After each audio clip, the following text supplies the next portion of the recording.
So okay mga paps, ngayong araw pala ituturo ko sa inyo kung paano tanggalin yung pinaka drain pan at saka yung blower fan ng Samsung inverter, okay? So simulan na natin to mga paps. So una natin gagawin, tatanggalin natin yung dalawang rito, dalawang tornilyo, ito at saka to. Okay, so tanggalin ko lang yan.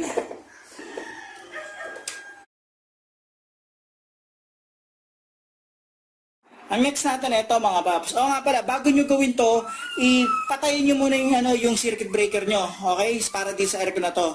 So next natin ito. So sa pagtatanggal ito, madali lang ganito. Nakaklip lang yan. Yan.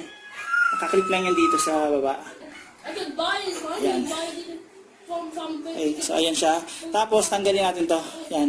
Meron yan dito. Yan. Mahihila nyo na yan. Pinaka-connector.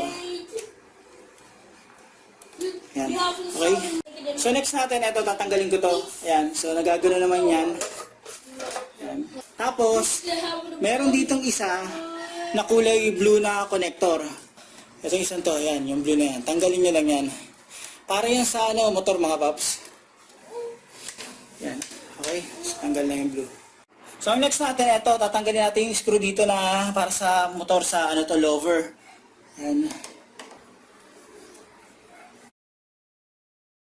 So pagkatapos ng tanggalin screw, tanggalin nyo lang to. Yan, pinaka-wire na to. Yan, itanggalin yung pagkakaayos niyan. Ang susunod natin, tatanggalin natin yung pinaka-drain pan yan. So dito meron yung kaya nyo, nausod na. Okay? Tapos, may bababa nyo na yan. Yan, kaya nyo lang. Tapos sa side na to, dito sa side na to, iaano nyo lang yan, iuusod, tapos mahihilan nyo na yan. Tanggalin ko lang to para maluwag ng konti.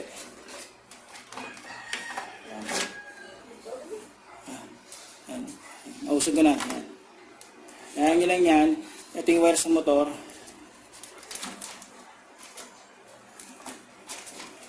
Yan. Okay. So pag natanggal nyo na yan, ito yung pinaka-drain dito, drain hose, mahuhugot nyo na yan. Okay. So ayan na siya.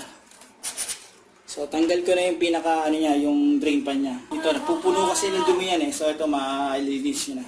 So ang susunod kong gawin, tatanggalin ko yung pinaka blower fan niya. Sa pagtatanggal ito, unahin muna natin to. Meron yan ditong screw, ayan. Tanggalin natin yan. So ayan siya. So ang next natin ito, matatanggal niyo na yan, maaano niyo na yan, magagalaw-galaw niyo.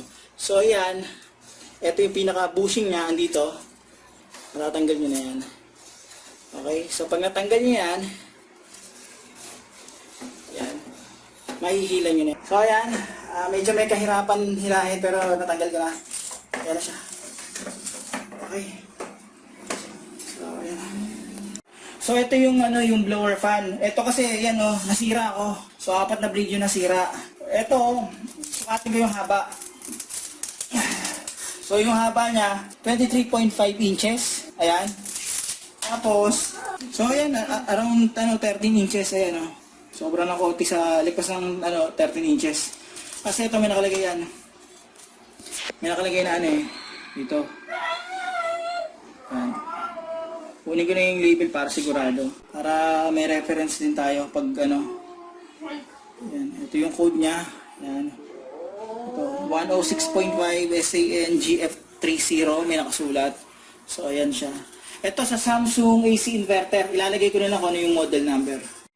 So okay mga paps, bago ko tapusin itong video na to, meron lang ako konting papaalala sa inyo. Sa pagbabalik nito, reverse order lang ng pagtatanggal. Kasi may konti ako ititip sa inyo. Kasi dito, medyo nahirapan kami sa pagbabalik. Ayan. Meron yung yung shafting ng motor dito, medyo may kahirapang ipasok. Okay, kasi para siyang may maliit na na tuldok. Doon papasok yung tuldok na yun sa may parang kanal na manipis. So medyo mahirap siya. Kung hindi niya kaya, tsatsambahan nyo na lang. Napakahirap niyan mga paps. Okay, so yun lang.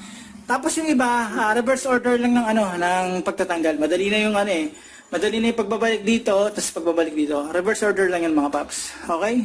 So yun lang mga paps.